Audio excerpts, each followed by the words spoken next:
How's it going, everybody? Welcome in to another episode of the Mavs Step Back Podcast. I'm your host, Dalton Trigg. I'm joined, as always, by my co-host, Drew Johnson. You can find both of us on Twitter at Dalton_Trigg and at Coach Drew33. Today, we are rejoined by my DallasBasketball.com colleague, Grant Afseth. You can find him on Twitter as well, or X if you're calling it that now. I still refuse to call it that. At Grant Afseth. He is on the ground there going through all the Mavs media, well, not media day, but Mavs training camp stuff. Media day is tomorrow, Friday, where, there will be a lot of other good stuff coming, but he's already gotten a lot of good stuff already. And Grant, just, from the first few days, I mean, what are the vibes you're getting from this team, and what are some of the more intriguing things you've heard from, Luka, J Kidd, Kyrie, all that kind of stuff? Yeah, I think overall there's a lot of positivity. Usually there is for, just about any team that's going to be starting off early on for sure. But, I think there's a general understanding that the potential is very high for a team that has Luka and Kyrie. Both of them are optimistic about what they can do. And then I think there was also an understanding that the supporting cast needed to be upgraded. And I think they're all very, optimistic about the moves. I think today was interesting. Kyrie Irving talked about his influence on some of those roster decisions, despite being a free agent himself. And, he had, eyes on Grant Williams as an option. I'm sure he had some pull for Seth Curry, given he was, teammates in Brooklyn, and was pretty excited about that move. And overall, I thought was interesting, which I'm sure you'll love, is that in the middle of his long, comment about, the roster and changes that were made, and if he had any influence on it, he also mentioned, and you'll like to know there's some free agents that are coming up that could be interesting next summer or the following summer. And I do enjoy that. Yeah, he was like, there's some free agents out there, and he's like, so yeah, that was definitely interesting for sure. Well, we know he's capable of recruiting guys. I mean, the draw of Kyrie Irving is just as good as, the talent of Kyrie Irving. He's got those connections. Guys love him. And the Mavs have never been good at attracting big-name free agents, but they've never had Kyrie Irving either. So it'll be interesting to see, what side of that ends up winning out the next time the Mavs have a chance to add a big-time free agent. So, and I mean, look, you never know what could happen this upcoming season as we get close to the trade deadline, because, they might end up trading Tim Hardaway Jr. or Maxi Kleba or, Rashawn Holmes, some of these contracts that have an extra year on them, maybe they end up doing something that packages those guys and you end up getting expiring money back. And then you can go into free agency next summer and do something, or, the year after that. You never know. One of those, and I mean, we'll get back to Mavs training camp, but now Grant has opened up a box of worms for me. You said the F word. Now that the box has been opened, a few weeks ago, my eyes opened up. They were real bright. I was bright and bushy-tailed and talking about the renewed Giannis pipe dream, because he's just talking so much this summer about the doubts of his future with the Bucks. And we should have learned, I should have learned specifically from how that all transpired last time, because last time he did it, the Bucks turned around immediately and made a big trade for Drew Holiday, ended up winning a championship, and, we never heard anything about it for like 2 more years. And now the same thing has happened.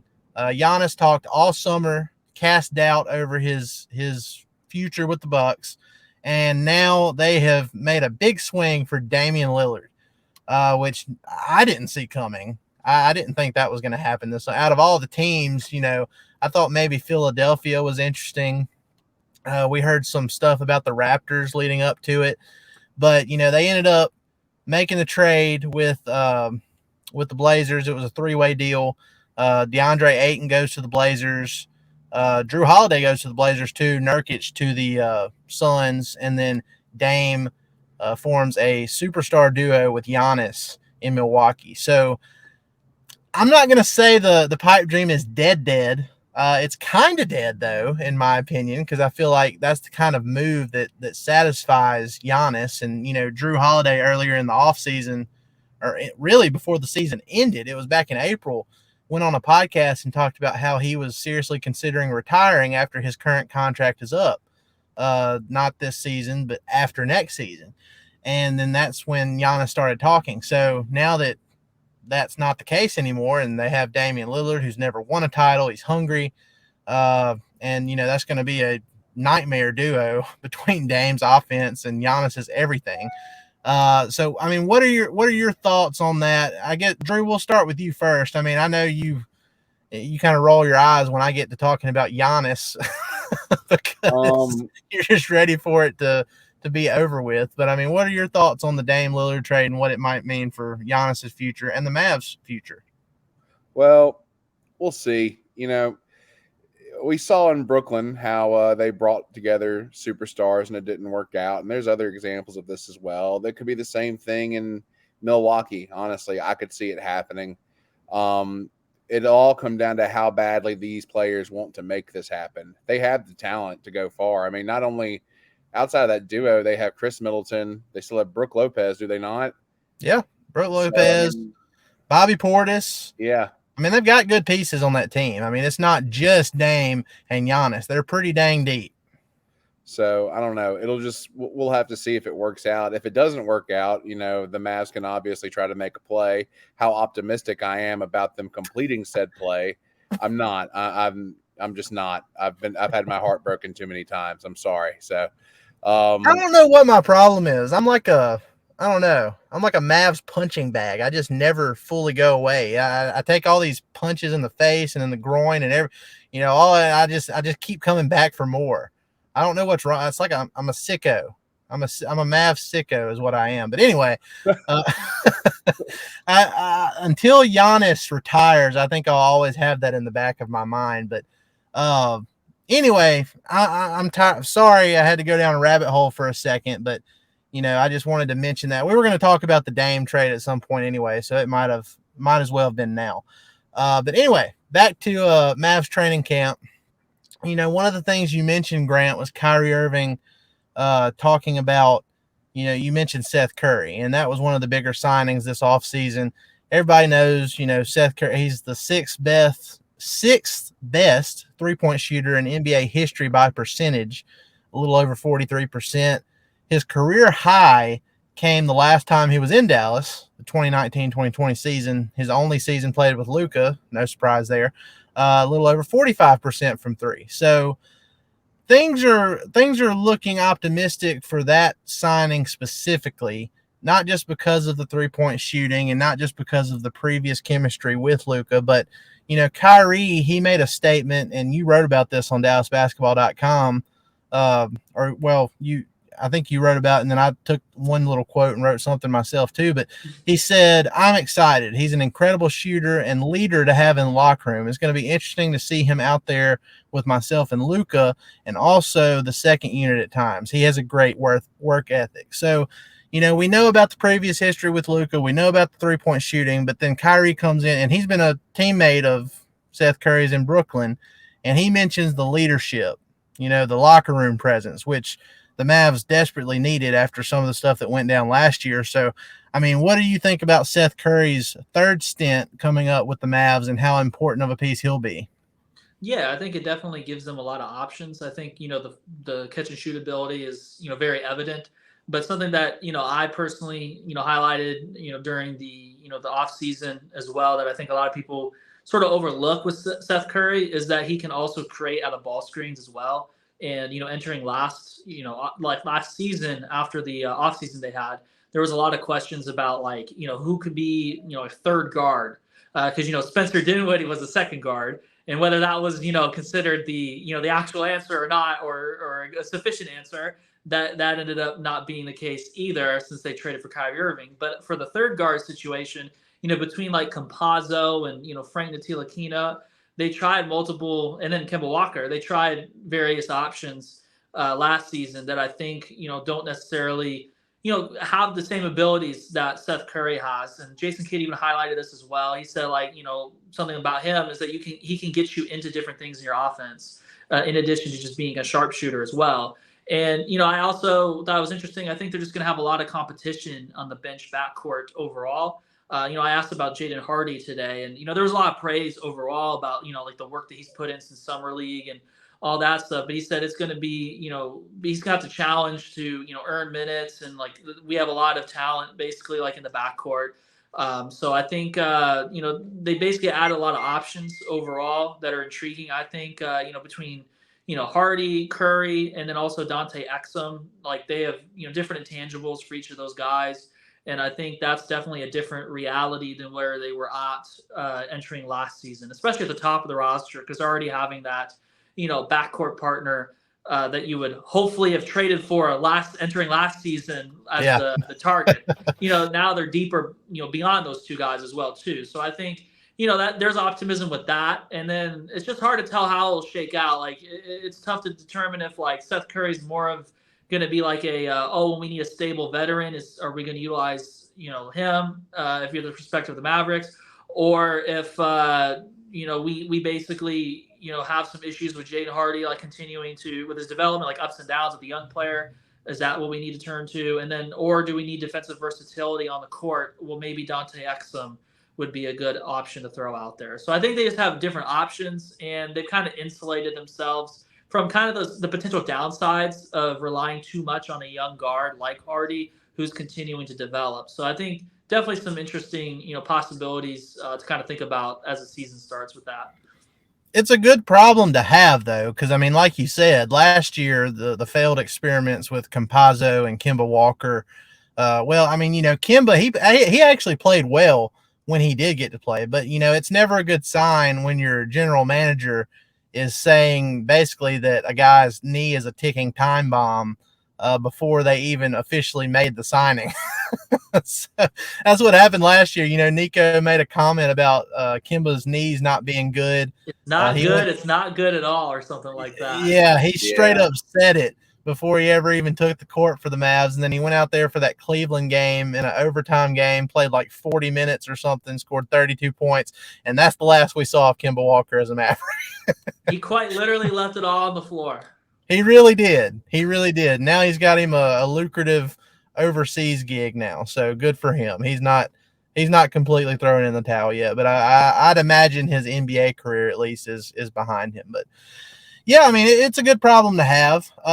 I personally, and I'm sure both of you thought it as well, but I mean, I really thought this was the summer where Tim Hardaway Jr. was going to get traded. I really thought it. I mean, it's been rumored for 2 years now.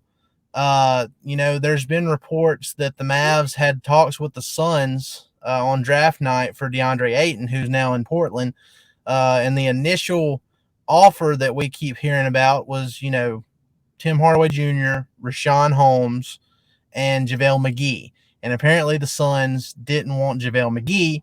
JaVale McGee got waived, so he's not part of it now. And then, Tim McMahon came out and said that, the Suns would have been willing to take Tim Hardaway Jr. and Rashawn Holmes for DeAndre Ayton. Now, from what I've seen from Lively over the course of this summer, and Jason Kidd has shown a willingness at least to try to start him and let him, just see how he handles it. I'm not mad that the Mavs didn't make that move, even though it would have kept them from having to put too much on Lively too early. But I mean, what are your thoughts on that specific situation? Should the Mavs have pulled the trigger earlier without McGee involved in that trade, or do you kind of like how the situation has played out heading into the season?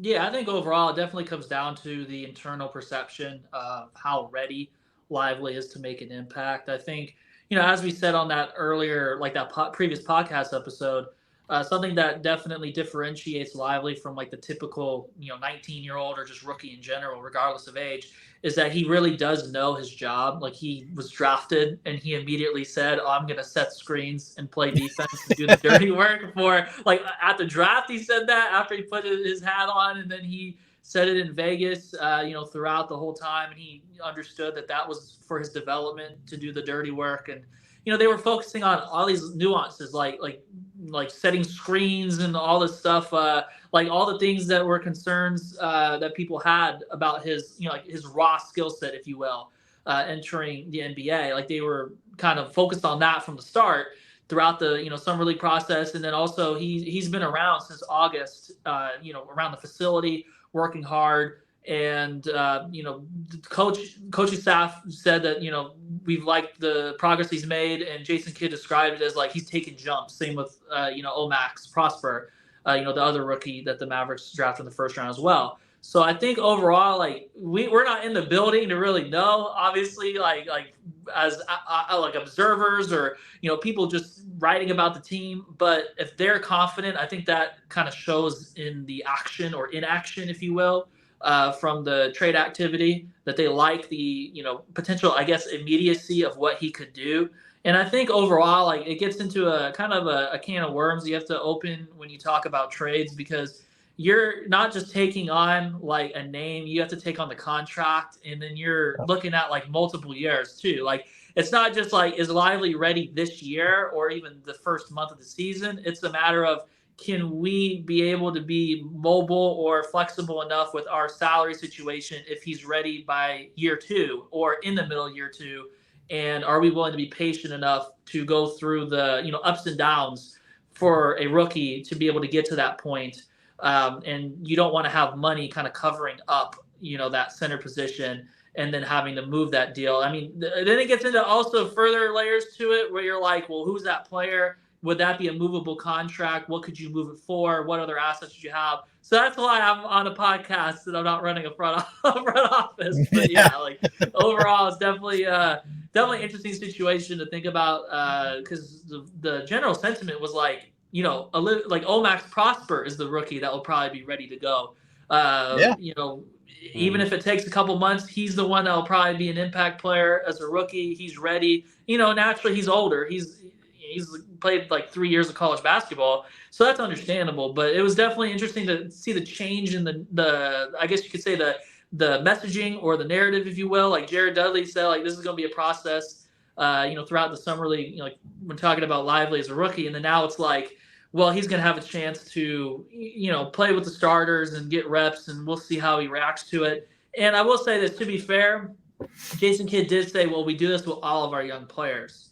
So it's like, I guess that's a little bit of like, not like a full go, like this is going to happen, this is a starter for us. Like, so I think some people kind of interpreted, like I guess took out of context, if you will. I saw on like social media after those initial comments were made, but it's like, at least they're going to have the opportunity to get the reps, and we'll just see how they respond. Yeah. That's why you cover a team throughout like the start to finish as well. You got to see how it's handled as it kind of plays out. So there'll definitely be something to monitor, especially in Abu Dhabi when they may start those 2 games.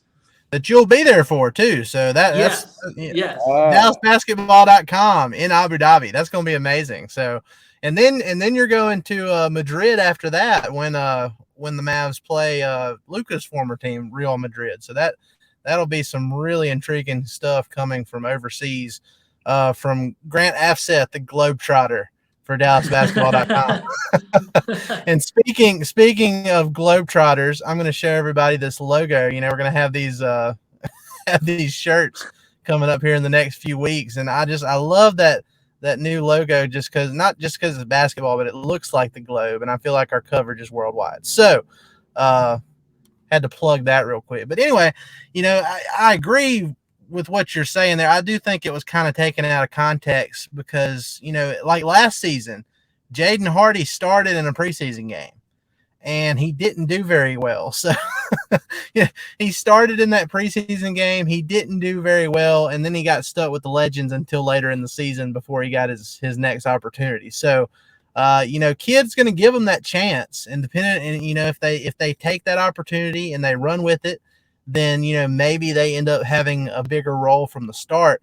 But, you can kind of tell. And I mean, Drew and I, we talked to Lively and Prosper earlier this season. And then most recently, Jordan Sears, the Texas Legends head coach. And, from what we've heard from them, we could tell right off the bat, these kids are, more mature than your average rookies. Derek Lively, he probably still needs to add a little bit more muscle. It looks like he has since we spoke to him at Summer League.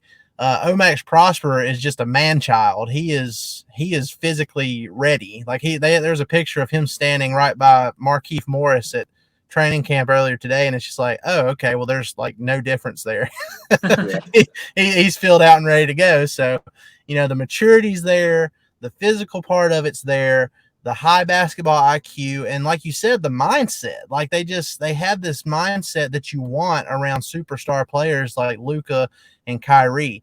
And that was the biggest takeaway from me, from Luka's comments on day one of training camp when he talked about Lively and Prosper. And he said, they work hard and they listen. And that's what you want to hear from your superstar. You want guys that are super talented, but they're also willing to accept their role and play it, which is what the Mavs desperately lacked last season. So that's part of my reason for being optimistic for this season. I feel like I have more reasons to be optimistic this time around instead of just being optimistic for the, just for being optimistic. But, I think that's the biggest thing. You have young guys, you have some other veterans you've brought in that are good at playing specific roles like Seth Curry. And you have guys that are hungry like Dante Exum, you mentioned. Derek Jones Jr., who we haven't even mentioned, having a guy like that on the end of your roster versus like, say Theo Pinson, I feel like that's overlooked a little bit. I mean, he might not play a huge factor in the Mavs' success this year, but I think there's more of an opportunity for that to happen than what the Mavs were dealing with last year. But Drew, what do you think about, just the idea of Derek Lively starting at center for the Mavs versus, what we've talked about with all these different scenarios earlier in the offseason with DeAndre Ayton, with Clint Capella with the Hawks, who still hasn't traded. He hasn't been traded either. We'll have to see how that situation goes if the Hawks end up making a play for Siakam or not. But, I mean, what are your thoughts on potentially starting Lively from day one? Well, I see the benefits of either option. Obviously getting a more experienced guy like Capella, who's very good in his own right, would definitely help. But at the same time, you're giving a young guy like Lively, who has tons of potential, I think. I've been saying that since before he was drafted. I will never forget it was like mid-November last year, before we didn't even think the Mavs were going to be keeping their pick. And Drew here was just like banging the Derek Lively drum. We have to find a way to get Derek Lively. And I was like, dude, we're not even going to keep the pick.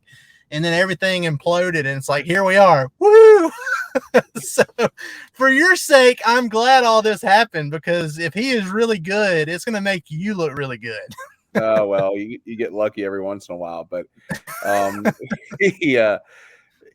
think he's got tons of upward potential. I think that he is much more potentially than just a lob catcher, a rebounder, and a shot blocker.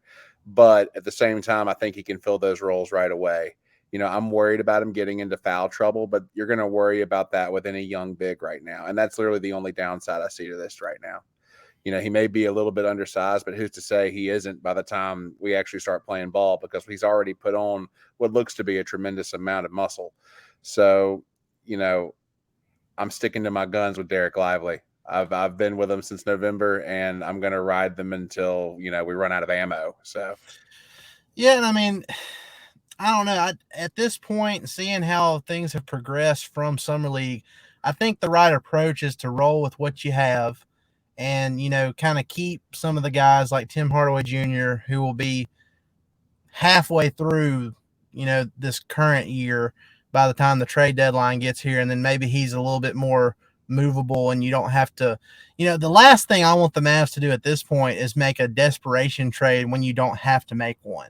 Mm-hmm. Like people have mentioned Drew Holiday. I mentioned it earlier. He got traded to the Blazers. There's been reports that he might get flipped to another team after that. But I mean, Drew Holiday, and he's good. He's really good. He's still really good. He had a great season last year, but he's 33 years old, and he's making $36 million a year for the next 2 years, I believe. I mean, you can't trade I saw a fake trade where somebody, you know, they were presenting the idea that the Mavs should trade like Lively and Omax and like all this other stuff just to get Drew Holiday. And I'm thinking like, that's insanity. Like that, why? I don't want the Mavs doing something like that that's going to potentially set them back, even further. That's kind of what happened at the end of Dirk's career. They made some panic moves. They swung for the fences and missed. They didn't value the draft. And next thing you know, Dirk didn't make the playoffs for the last several years of his career. And it was bad. Now they did end up with Luka because of all that, but it wasn't a great way to send Dirk out. So I think they're on the right path now. I think they have the young pieces that can grow around both Luka and Kyrie and get this team back to not just a playoff contender. I think they could be a title contender at some point, throughout this season when they build chemistry. But, and Grant, you mentioned it with Jaden Hardy too.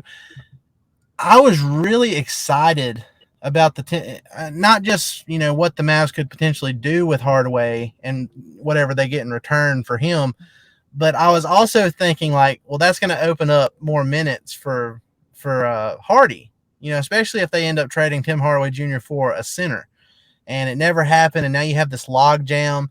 And I mean, we've talked with, I mentioned Jordan Sears, the Texas Legends head coach a while ago. He has personally spent time, and you know this because you were in Frisco last year too, and he was, Sears was working with Hardy pregame and stuff like that, and he's had a hand in his development. But, he's put in a lot of work. He's got a ton of potential. He's known as a scorer, but he's been working on, being able to distribute the ball better and do other things that he wasn't able to do at the beginning of his rookie year. Where does he fit in? I mean, do we need to tone down the Hardy hype at this point, or is there a way that he can realistically work his way into a consistent role this season, instead of what happened to him in his rookie year? I think I would say for now, it would probably be wise to tone it down, because for the last part of what you said, that's what he's exactly going to have to do. He's going to have to work to earn it because of the reasons we mentioned as well. Like there's more depth in the backcourt for competition right now, and with Tim Hardaway and Josh Green both on the bench unit, like I would assume, unless they ended up putting Green in the starting lineup, and it gets kind of like ends up being a similar situation if Omax comes off the bench as well, because then you have competition on the wing there too. But overall, regardless of the combinations that are around on the perimeter, I think you're going to basically have to think about like the minutes distribution. They're going to stagger the minutes of, both the superstars. So you're going to have Kyrie Irving on the floor running the bench, most likely, if, they continue the same practice as last year. And in that case, that's the 6'1" guard. And then you're going to have who's going to have the ball in his hands. And that's when it's attack mode for him, or money time, if you will. And then you're going to need to have, defensive personnel and, floor spacing. And, Jaden Hardy provides, an effective catch and shoot ability. He can attack closeouts. But the defensive element of it, there are options that are better on the roster currently. And then you also have to worry about the ups and downs of a young player, which then you don't really have to worry about with Seth Curry. Like every player will have, naturally cold streaks. So it's not like to say, well, just because Seth Curry's a veteran, he's never going to have off nights or a 3-game stretch of not shooting the ball well. But you at least, as a coach, or, even Kyrie Irving, perhaps trust that option more in must-win games when you're trying to build momentum as a team, in those situations. So I think he's going to have to compete and earn those opportunities.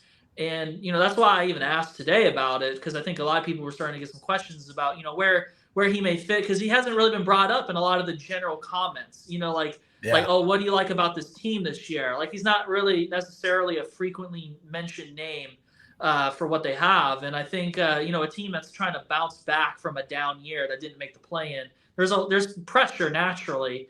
And what's the best way to overcome pressure is to have like stable veteran, options. But I do think overall, anytime Jaden has done interviews, whether it's like with Mavs.com or, even like Dallas basketball or whoever, Yeah. he knows what he needs to improve. He mentions off-ball defensive awareness, his passing reads, his shot selection. Those are all priorities in summer league. And there's still plenty of work to be done in all those areas after the summer league performance that he showed. But, that's to be expected. Like, progress isn't going to be all linear and rapid. I do think overall, thinking of like about just in general with young talent, we can think about also with Derek Lively this year. I like to kind of compare it to the guard situation of last year's roster. If you don't think long term, the answers are with what you have with the veterans like Dwight Powell or Rashawn Holmes. I think for just relating this to Derek Lively, I think you also have to take into account what would the progression be like throughout an 82 game season by the time you get to maybe post All-Star break in March, when you decide that those veteran options weren't your answers and you have to turn somewhere else. I think when you look at how important Hardy was in March, that was partly due to the roster limitations, but you have to take development into account. If you think about that observation story that I wrote in Dallas Basketball that you edited, he went from a DNP one day.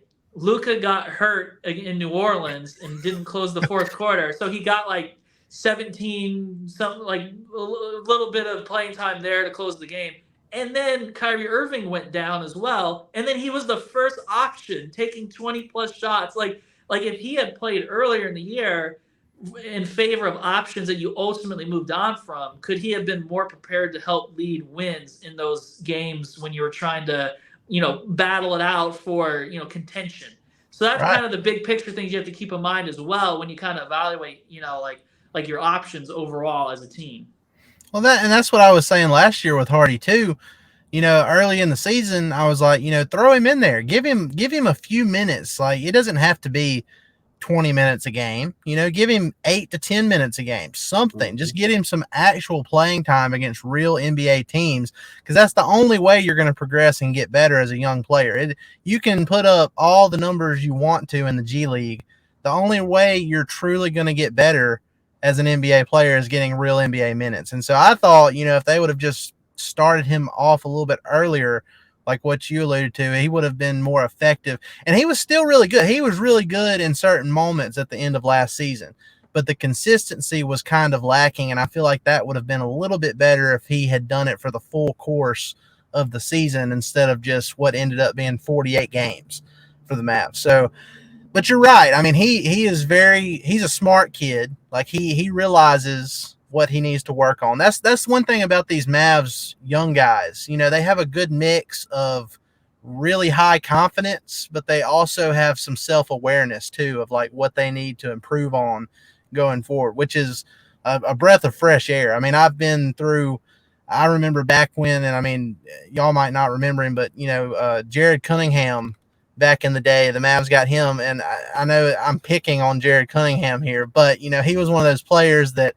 the confidence was through the roof, sky high, but there wasn't really much self-awareness as far as what he had to work on, and as a result, he didn't stay in the league very long either. But I think I'm really excited for all these young guys. I think they'll play a role in one way or another this season. Hardy, it's a little bit tougher to gauge what he's going to be, but Omax and Lively, I think they'll be, whether they're starting or not, I think they'll have an important role on this Mavs team no matter what, whether they're coming off the bench or if they end up starting. But one last thing, we're not going to spend too much time talking about this, but I have to get your perspective on it, Grant, before we take off here.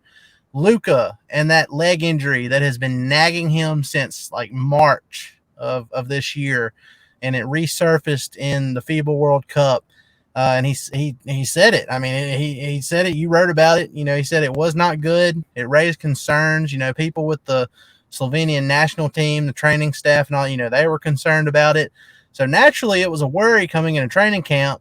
And then, Luka kind of put out the fire a little bit, so to speak, the first day, or today, actually. Or was it? No, yeah, it was the first day of training camp when he talked to media. And I mean, from what you're able to tell, from Luka in these first few days. I mean, do you think he's kind of sugarcoating it a little bit, or do you think he's really given it enough time to, completely heal? I think in general, it seems to be something that flares up at times. Like I think, like with long stretches of competition, I think obviously they don't know too much about it. It sounds like themselves. So I'm just speculating on like just based off of comments and the patterns of the comments. It does sound like it's something they're not fully understanding of, and that it's like he never recalled an incident where there was contact that caused an issue, and I'm definitely no doctor, but to me, it sounds like it's something that flares up at times. And so that's kind of what Jason Kidd has kind of talked about with it is that, you don't have, like, sometimes as you play out your career, you're not 100% because hardly anyone's 100%. What if you're 94%? I think it's just going to have to be something that will be managed. And he did mention that in comments, during the World Cup, that it's like, he is optimistic about the healing over a longer period of time, but it's not fully healed yet. And he's still, I think it's to be determined in a sense for how that will look throughout an 82 game season. And then that gets into the whole, like, how often do you rest him? And like, how do you make like even the game within a game easier for him? Like with things with the offense. And that's kind of why I focused on that. Like he was using some different ways off the ball and like some actions out of the corner and at him as a screener where he doesn't have to break down the defense and get blitzed and all that stuff. So there are some options schematically for a team to kind of mix it up, especially when you have talent like Kyrie Irving and some of the veterans they've added.